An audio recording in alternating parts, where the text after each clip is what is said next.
छत्रपती संभाजीनगर आरटीओच्या विभागाला हादरवणारी अशी पुढची बातमी आहे।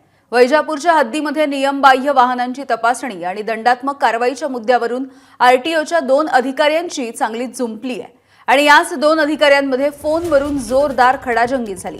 एका निलंबित मोटर वाहन निरीक्षकाच्या सांगण्यानुसार बाहेरचं भरारी पथक वैजापूरच्या हद्दीमध्ये बोगसपणे वसुली करत असल्याचा आरोप वैजापूरच्या स्थानिक अधिकाऱ्यांनी केलाय। या ऑडिओ क्लिपनं आरटीओ विभागामधला अंतर्गत वाद आणि हद्दीच्या नावाखाली चालणारा वसुलीचा खेळ देखील सध्या चव्हाट्यावर आला।